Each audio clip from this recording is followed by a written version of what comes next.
विधानसभा चुनाव का जिस तरह से आगाज हुआ उसको लेकर कई तरह की रणनीति यहां हर राजनीतिक दल की तरफ से बनाई जा रही थी।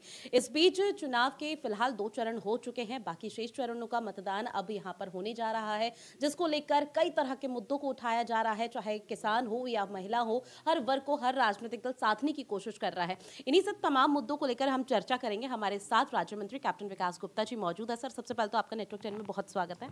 धन्यवाद। शुरुआत इससे कि 2022 का विधानसभा चुनाव 2 चरण के मतदान हो चुके हैं, बाकी चरणों को आप किस तरह से देखते हैं? देखिए, 2 चरणों में जिस हिसाब से मतदान हुआ है और लगभग मतदान का प्रतिशत भी जो पिछली बार 2017 में था, वैसा ही मतदान का प्रतिशत है। और मतदान का प्रतिशत बराबर बनाए रखना, इसका मतलब ये है कि सकारात्मक विषयों पर जनता ने मतदान दिया है। और निश्चित रूप से भारतीय जनता पार्टी के पक्ष में जिस तरह से पिछली बार मतदान हुआ था, उसी तरीके से इस बार भी मतदान हुआ है। हालांकि 2017 के अब कंपेयर किया जा रहा है कि 2017 में योगी और मोदी की लहर थी। क्या लगता है कि 2022 का जो विधानसभा चुनाव है, 10 तारीख को परिणाम आएगा, क्या मोदी योगी का जो लहर है वो एक बार फिर काम करती हुई नजर आएगी? पिछली बार मोदी की लहर थी, इस बार योगी और मोदी दोनों की लहर है। और जिस हिसाब से मैं तो पिछले 5 वर्षों से सरकार के साथ रहा हूं, और मैंने देखा है कि जिस हिसाब से योगी जी ने दिन रात तपस्वी के रूप में जिस तरीके से काम किया, बहुत सारी यहाँ पर परंपराएं लोगों ने गलत, पिछली सरकारों ने, सपा और बसपा की सरकारों ने गलत डाल दी थी। ट्रांसफ़र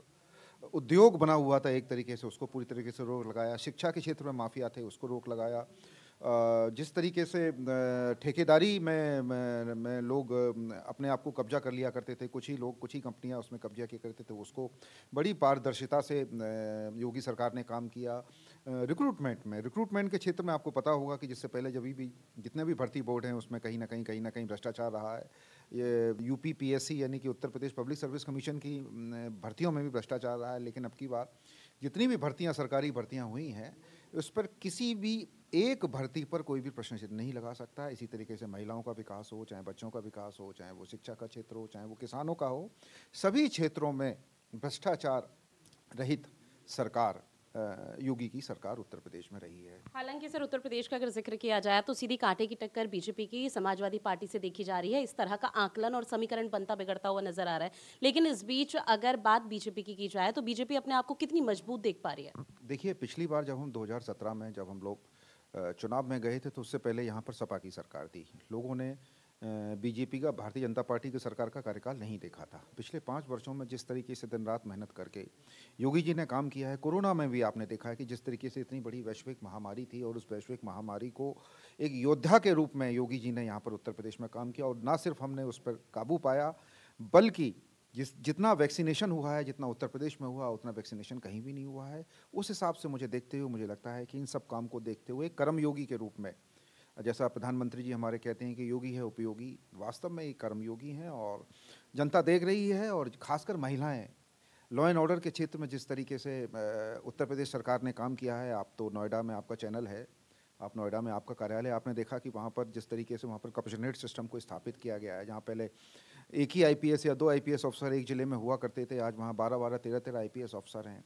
महिला थाना है, वहाँ पर साइबर क्राइम के लिए थाने हैं। इसी तरीके से उत्तर प्रदेश में और भी अन्य महानगरों में कमिश्नरेट सिस्टम लागू किया गया है। तो ये लॉ एंड ऑर्डर के क्षेत्र में महिलाओं को में बहुत बड़ा विश्वास, योगी के प्रति बहुत बड़ा समर्पण का भाव है। और मुझे उम्मीद है कि अब की बार योगी को केंद्र में ध्यान रखते हुए, और योगी जी और मोदी जी के काम को ध्यान में रखते हुए, जनता इस बार सकारात्मक मतदान अपना भारतीय जनता पार्टी के पक्ष में देगी।